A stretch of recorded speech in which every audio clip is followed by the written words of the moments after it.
Hey guys, thanks for listening to the Spiritual Grind. We hope you enjoy it, and don't forget to follow, hit the little bell for your notifications when the podcast is posted, and follow, and share with your friends. We hope you enjoy it. Leave a comment if there's any topics that you want us to speak about. Like, follow, share. Thank you very much, Dr. Jenny.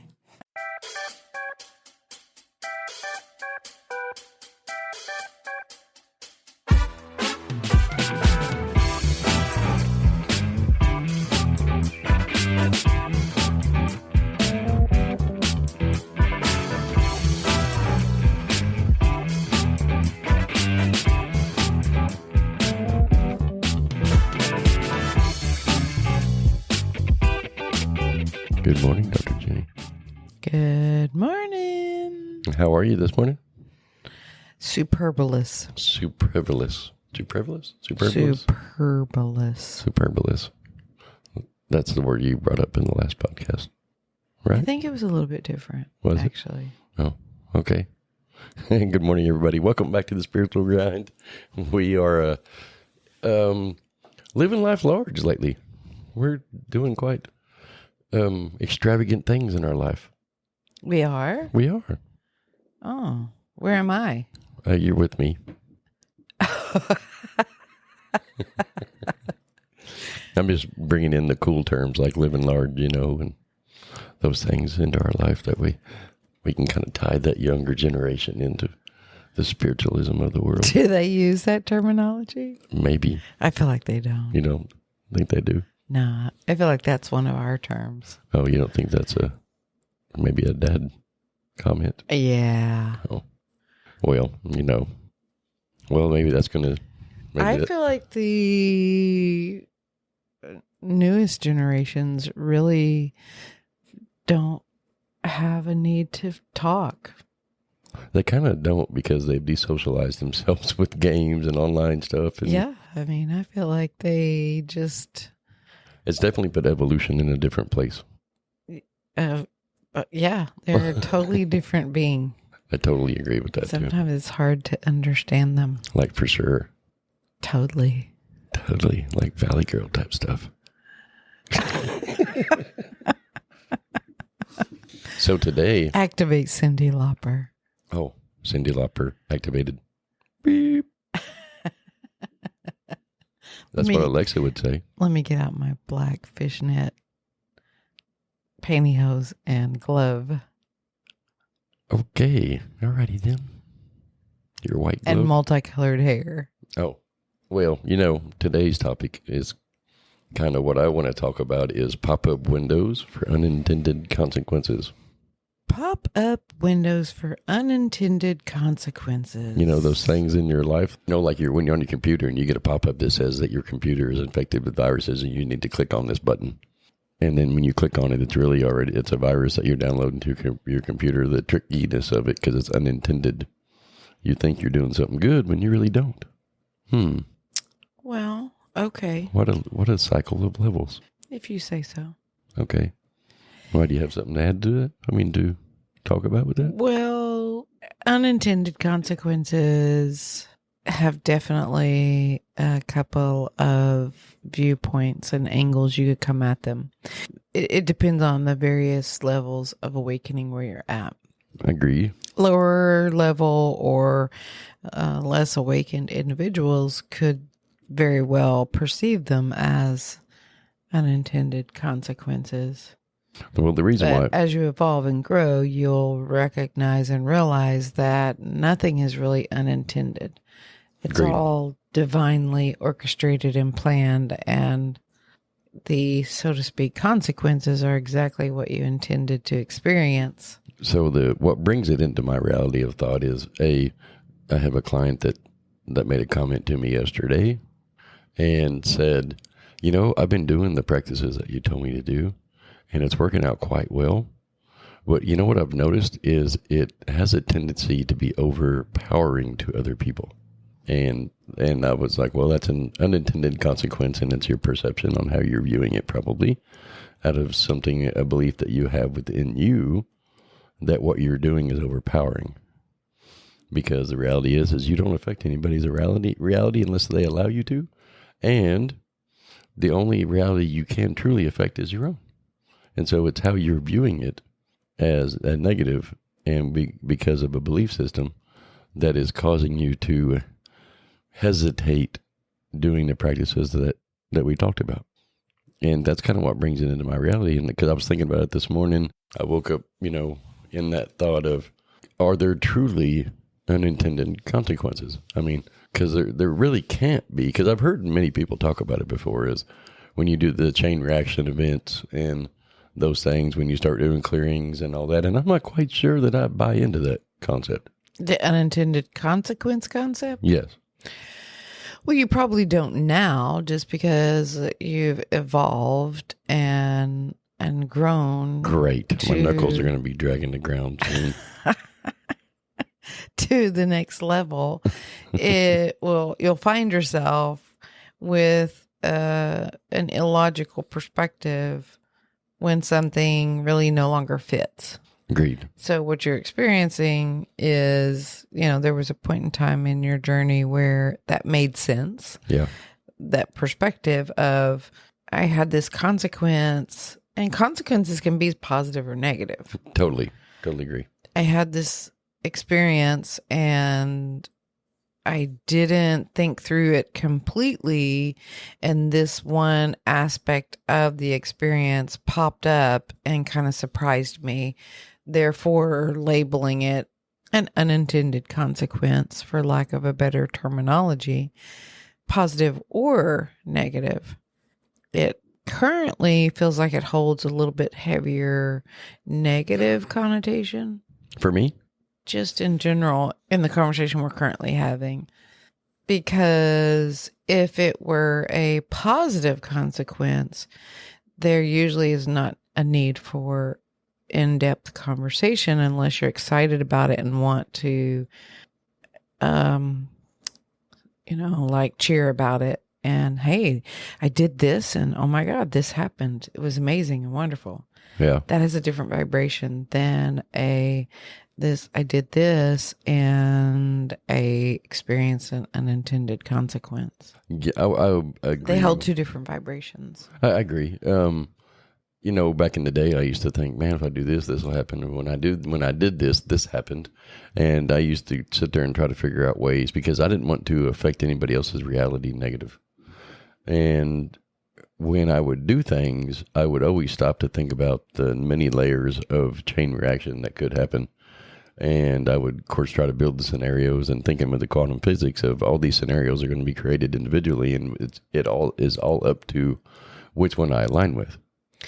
Well, and not only that, but unfortunately, sometimes we sign on to be that person that brings to the other individual those unintended consequences or those unpleasantries that are viewed as not so fun. Yeah. For the purpose of growth, for the purpose of awareness. I call it the Sense 8 reaction. Do you remember that show, Sense 8? I do, but why do you call it that? Because that's kind of how their life was. Everything positive or negative that happened, the other ones felt it or ended up being involved with it. And so it was kind of fun to watch. I enjoyed that show. But why do you call it the Sense 8? Because that's really kind of what happens in a sense of when you work on a belief, like the client I'm talking about, working on some beliefs with his stuff. I am 100% on board with the fact that nobody can affect my reality but me. But not everybody's at that level. And teaching somebody that is the misconception that until that I can teach them how to think that way. And I really can't teach them how to think that way. I can only give them the tools to develop to think that way. And so... Well, yeah, that's what evolution is providing the knowledge, providing tool possibilities, techniques, and letting them go on a discovery mission of what works for them to take the stepping stones across the river. Yeah. To get them from where they are to where they want to go next. Agreed. That's really what we're doing. We're not we're not doing anything for anyone.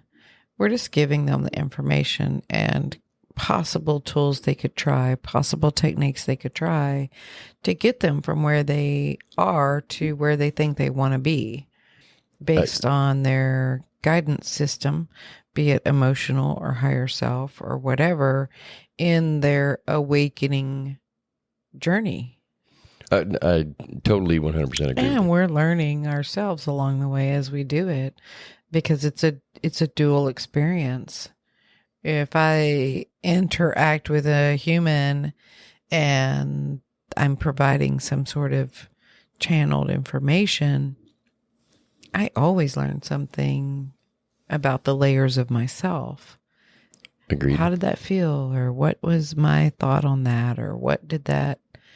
And it can be positive sometimes, or it can be negative. But as you evolve, you definitely get to a place where you realize that consequences are not inadvertent. They're precisely and concisely put into place for a purpose. But at the different levels, like some people just can't realize that. Elementary level or, middle school level in the School of Hard Knocks people. What does that look for? You always make the school reference. You're always making the school reference. And that look was, wow, I wish we were a video because the look on your face was comical. Was it good? I wouldn't say that. I maybe would consider not ever doing that again. Well, because you're actually bringing into play the topic exactly that I wanted to talk about is the people that are newly discovering themselves or awakening, as they call, all the football cliches, whatever that is. Right. They have a tendency to not understand everything when it happens and why it's happening or where it's happening. And they, in a newly empowered energy of self-discovery and understanding themselves better and, the spiritual show, so to speak, on how their part in that play and how they are developing that knowledge of themselves that is much greater than they ever have before. It gives them an energy and outlook of, I want everybody to feel that way. And why does this person feel negative when I do this? And they just don't understand the processes of it. And like I've explained to many people over the time, is sometimes we do things that will affect others. And sometimes their vibration will be different than yours and you'll grow apart. Sometimes you'll match vibrations and you'll grow together even closer. And sometimes nothing changes other than you. And that's the only thing you can truly worry about. And go with the flow, continue your process. When you get those pop-up windows that want you to click that button, you don't have to click the button. No, you don't have to, for sure. And you don't have to buy into it, is what I'm trying to get to. You don't have to buy into that negativity. You don't have to buy into those things, because the reality is the only time you'll affect the reality is when they allow you to affect the reality. If they give you that power, then that's on them, not on you. Right. And it's okay to have self-discovery. It's okay to have emotions. It's okay to be who you are. It's even okay to share it. Yes. Without expectation or insistence on how they're going to process the information.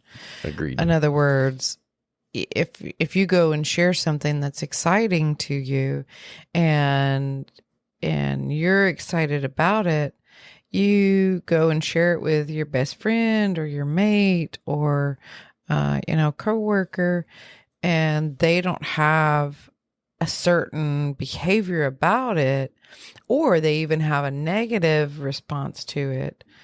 You get to decide how you process that experience. Right. And some people will say, well, Guy, you're so negative. This was a good experience for me and exciting. Yep. And be disappointed in a sense, or aggravated or frustrated, some sort of lower emotion on your emotional guidance system about how that person responded. And usually it's because you went into the experience thinking it was going to play out in your head a certain way. Yeah, with an expectation. Not knowing what their belief patterns and programs that they're working with on that subject. right, on that subject are and what you will activate. Because it may not be an exciting topic or even experience for the other people, because they have different storylines and different things they're pulling from history and different beliefs, patterns, and programs that they're working with. And then what happens is kind of this perpetual loop of, okay, so I shared this exciting experience with this person. They didn't have, this is a trip up point, and why I'm bringing it about. They didn't have the response that I thought they should have. The expectation. Enter the insistent expectation. Which are recipes for disaster, unless done correctly. And so therefore, they are either, God, they're so grumpy and negative. I know. Man, that person over there is just not nice to me anymore. Or the person takes it and goes internal with it and says, wow, maybe I'm doing something wrong. Yes. Maybe I don't deserve to have this good feeling thing happen to me.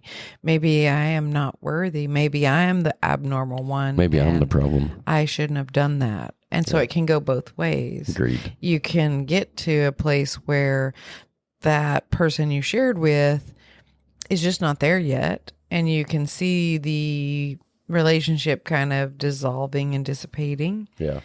And maybe not wanting it to. Or, unfortunately, some people will turn it and twist it on themselves. And turn it into an excuse to quit what they're doing. Yeah. Yeah. And question what they're doing and use it as kind of a out. Yeah, you know, the pop-up window, like I said, when you put that window that pops up on your computer that says you have a virus, click this button to remove it. You know, if you click the button, you have an expectation that it's going to remove this virus.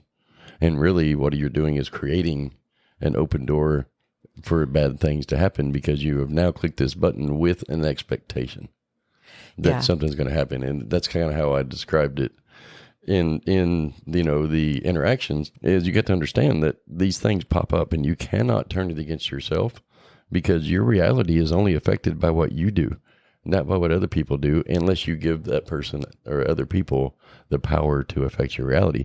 And so if you are translating this from an expectation into self-guilt, then we need to look at that belief behind it and figure out why you're self-guilting yourself. How many selves can you use in a sentence? How many selves does it take to hang a light bulb? How much self would a self subscribe if a self could subscribe its own self? Oh my God, it's getting deep. But, you know, so the conversation is basically around how the person or people translate how they're receiving information based off that scenario. And yeah, it's definitely a good thing to be aware of. Yeah. And a cool tool. This brings about a cool tool. Are you a poet? I am a poet. Oh my gosh. You didn't know it either, did you? Rhymy McRhymerson in the house. Oh my goodness. McRhymerson?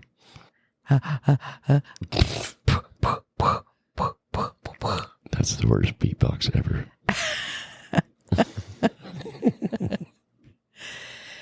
Is it's a fun way to kind of test yourself when you're working on I'm sorry. Go ahead. I'm listening. Interrupting you? No, I'm listening. It's a fun way to kind of give yourself a pop quiz when you're working on something. Agreed. Go and share it with somebody and see what their response does to you and what emotion it triggers, and kind of work backwards in the process. Yes. Because if it brings up some sort of emotion that is shy of feeling good and joyful, or it brings up an experience that's not quite pleasant, then it's an opportunity for you to go within and figure out why. Are you leaning too much on the them esteem and still kind of worrying about pleasing the people outside of you? Or are you carrying around, like you said, some guilt, or are you working on something for the wrong reasons? Yeah. I mean, that's a If good you're one. you're not working on it for you, then you're doing it completely for the wrong reason. Well, and just to take that a step further, are you working on it for the pure joy of it? Yeah. Or are you working on it to bring about a end result? Right. Like, for example, okay, well, I'm going to clear this and work on this because that way I can clean up my belief system and I'll never have to experience the emotions of sadness or anger or unhappiness ever again in my whole life. Life will settle down, it'll calm down, and life will just be blissful and happy and good. Sorry. Yeah. That's not what we came here for. No.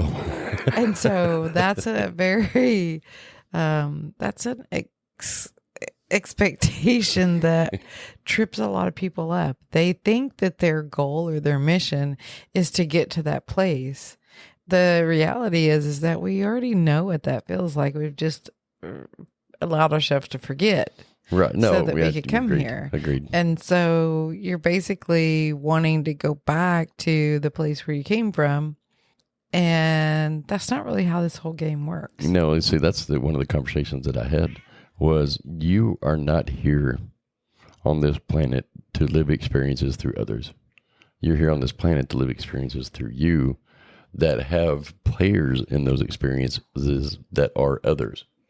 And yeah, and they're designed by you to cause triggers, but at the same time, and cause happiness, yep. Cause joy, yep. Help, because that way you can experience all of the emotions that are on that scale. Yep. That pop-up window when it comes up and you're in that crossroads of, do I click the button or do I not click the button?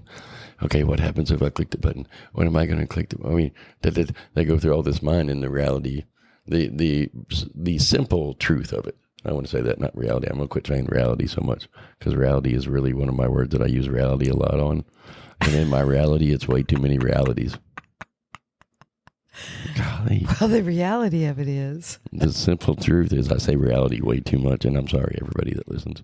That we're actually spiritual beings having a dream that we're humans. Oh, so it's a simulation. So this is all just a simulation anyway. You know, I just talked about this in my seminar. So reality really is not even reality.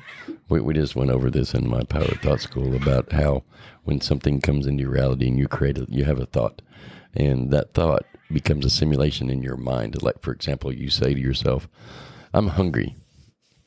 You will instantaneously create a simulation in your mind of what you're going to eat, where you're going to eat it at, and what it is that you want. Right. And you'll have this, and your body will subconsciously go through the motions to make that simulation true because it becomes a belief that that's what we're going to do. And the belief behind it, our body will always make true. Right. And so changing your thought process to create positive simulations in your mind is the key to developing a positive thought process that affects your reality better. And so the simulation theory that everybody talks about in the quantum physics is actually a very, very provable and interesting theory, an interesting theory. Because take me, for example. I only have 3 feedings a week on the weekends, and the rest of the week 3 feedings. That's so funny. And the rest of the week I kind of just don't eat, or I eat what's categorized by others as junk and garbage. Oh my God, how can you eat so many carbs and stay the size that you Disclaimer, are? I do feed my wife very well. She chooses to only eat certain foods in certain ways, and so we go out for her feedings, and then she buys to-goes to bring home and warm up throughout the week. Just to clarify. She is not malnourished, so don't report me. No, that's exactly the point I was trying to get at, is that, your beliefs can create scenarios and situations where certain things are just not necessary anymore. Yeah. And people outside of me constantly in my personal reality will comment on my not drinking water like they think I should, or Oh yeah. what I eat. I'm kind of a carb nibbler. Yeah. Everybody wants to project their beliefs on everybody else when it comes to many things in life. Oh my God, you need to stop eating so many carbs and blah, blah, blah. And they'll give you a whole list of things. I even had an experience which was very interesting on, we bought the motor coach recently, and I've had several people come up and tell me how beautiful it is and how exciting it is. And I had one individual come up to me and say, I noticed your new toy out there. And then she proceeded to share her daughter's horror story with theirs, and how the hurricane obliterated it in the first days that they owned it, and that it was just a big money pit, and they finally got rid of it, and we're so glad. I was like, well, gosh, I'm sorry to hear that it was such a tough journey for them, but mine's perfect. Yeah. Mine's perfectly perfect, and I'm enjoying every aspect of it. Yep. I found myself saying, why do humans do that? Yeah, no, they do it all the time. And why did I bring that into my reality? Like, what was it supposed to be representative of? They like to project their negative stuff. Right, but if I create my own reality, what was the purpose of bringing that into my reality? Like, what was I supposed to take away from that? I don't really know. Because initially I found myself aggravated at wishing this human would just not talk to me if that's all that they're going to bring forth to communicate about. Yeah. And so energetically, I was like, nope, mine's perfect. And I shooed them away because I'm like, oh, you can take your dirty diaper nonsense and go somewhere else. And usually she's a very pleasant individual. Yeah. And so I had one come up to me yesterday. Uncertain about the interaction and what exactly I had constructed that for. I have one of the individuals came up to me yesterday and said, "Oh my God, I'm so happy for you and Jenny. Y'all are going to make such great memories in that, like my husband and I did for years. Even though we didn't take it out that much, but when we did, it made such great memories with the family. And I'm very happy for you too." And I was like, "That's how life should be." Come on. Why can't everybody be that way? I know, right? Not once did you say anything negative about, oh my God, it's a money pit. None of that stuff. Yeah. And who cares? Yeah. So, nobody, I don't want to know your negative stuff. I think the point I was trying to make is, even we create situations in our reality that we don't quite understand what the learning is from at the time that it happens. And eventually we go along, and sometimes we will get additional information on what it was we were supposed to learn from it, or sometimes it'll kind of pop in and it'll be like, oh, now I understand. And then there's other times where we just get no more information about it, and it just kind of stays a mystery, but staying easy about it and not getting tripped up about it. That just goes to show that pop-up windows can come in the form of humans. They definitely can. A lot of times they do. Yep. A lot of times they do. They come in form of humans. They come in form of dreams. They come in form of daydreams. Of traffic. Yeah, that's a good one. Radio. Grocery store lines. Podcasts.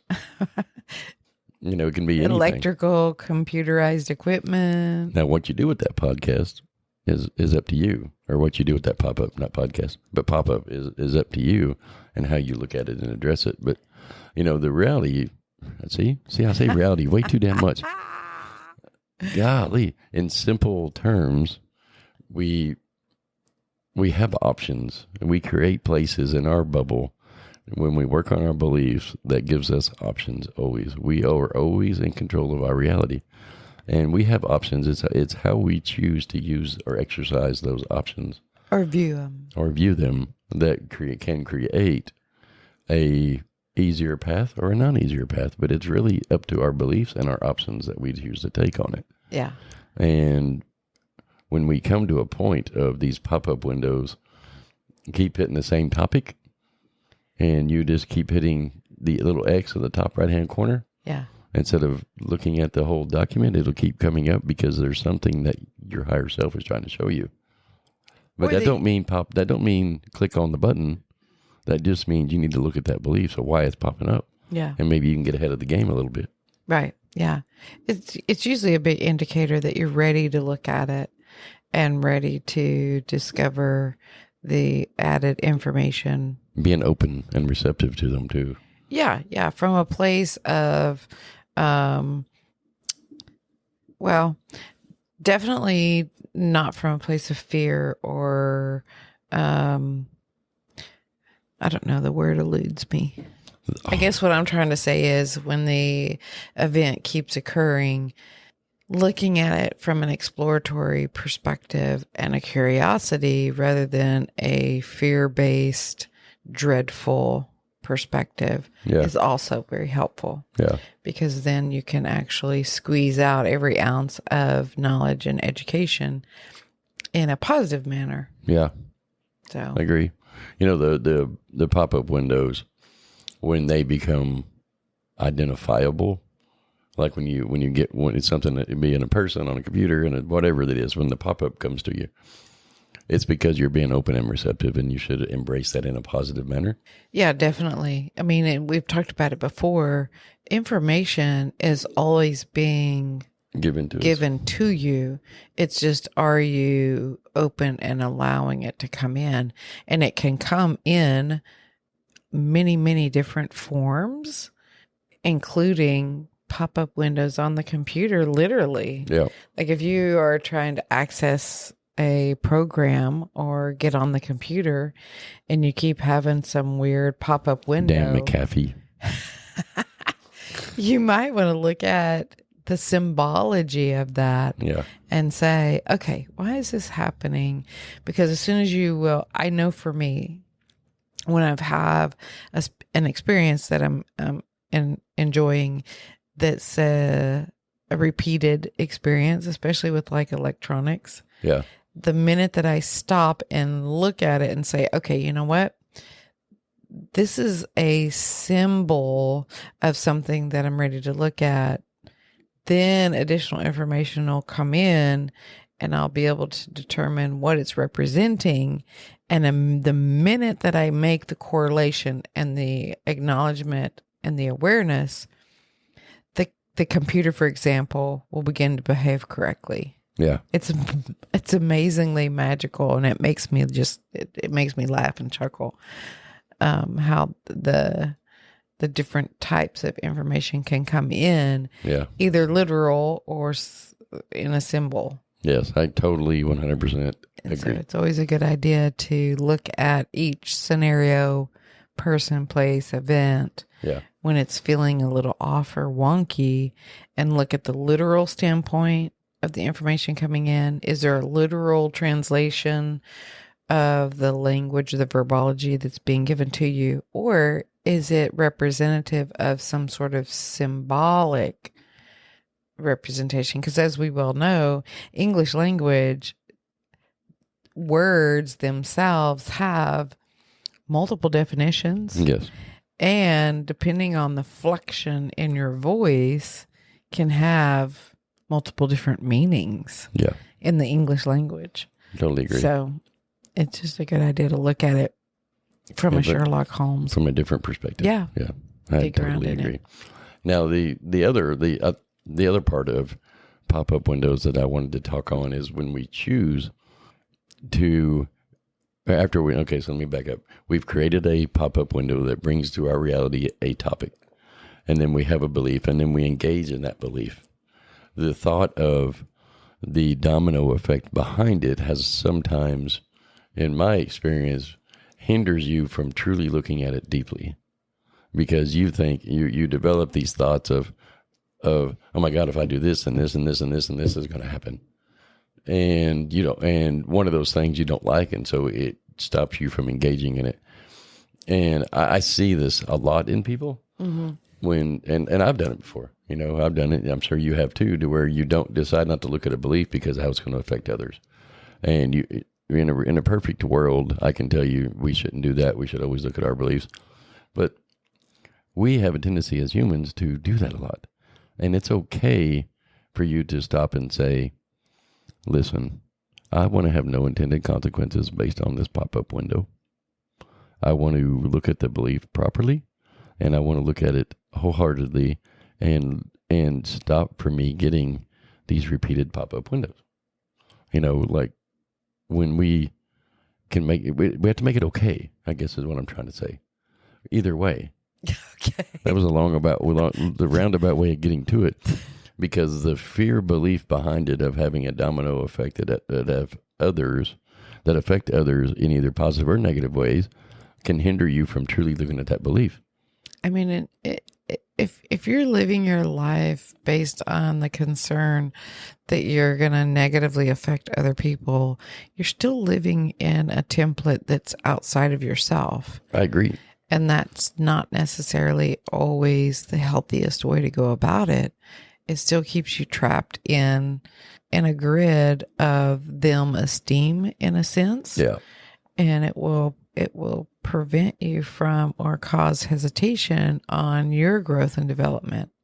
I'm not saying go around and be a douchebag to everybody, because you don't have to worry about anybody or everybody. What I'm saying is, if you are constantly trying your best to make sure that you are in alignment with the higher vibrational emotions of neutrality, balanceability, joy, excitement, peace, harmony, and you're staying in that upper level, then by nature of the mechanism, you will put off actions, comments, thought processes, energy from that place of vibration, which will not necessarily come off as rude, unprofessional, douchebag behavior.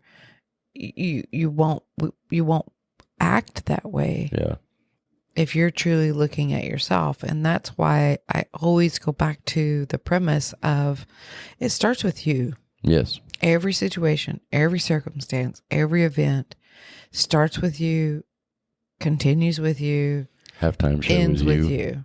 Because if you are vibrating at a higher frequency, happy, healthy, wholesome, neutral, whatever, then you're putting off that vibration, which in turn will cause you to put off action steps, thought processes, and behaviors from that place of frequency rather than the lower places of frequency.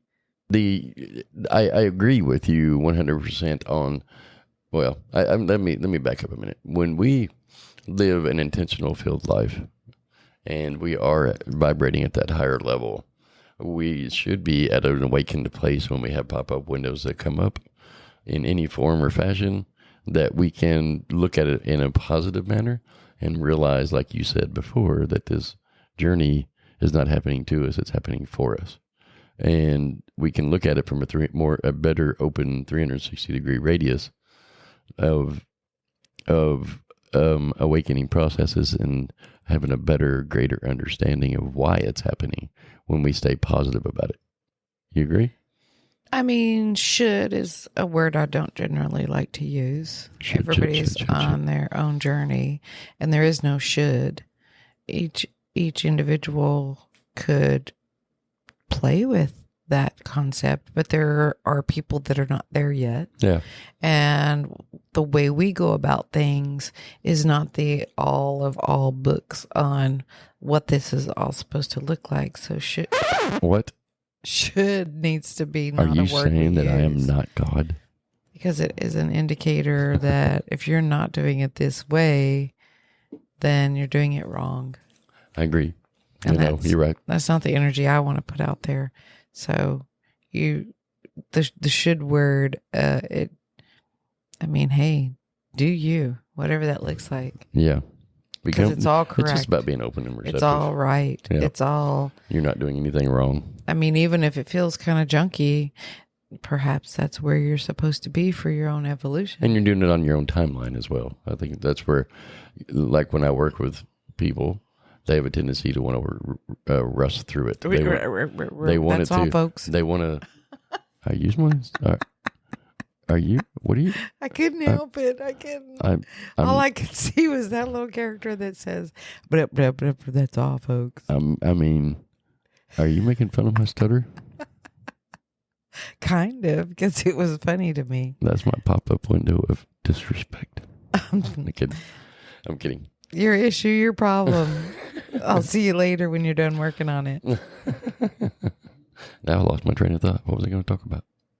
See what I did? See what you did? Nope, it wasn't me. You gave me the power to do it. And really, I guess what I'm trying to get across is pop-up windows and situations that come up in your reality are normal.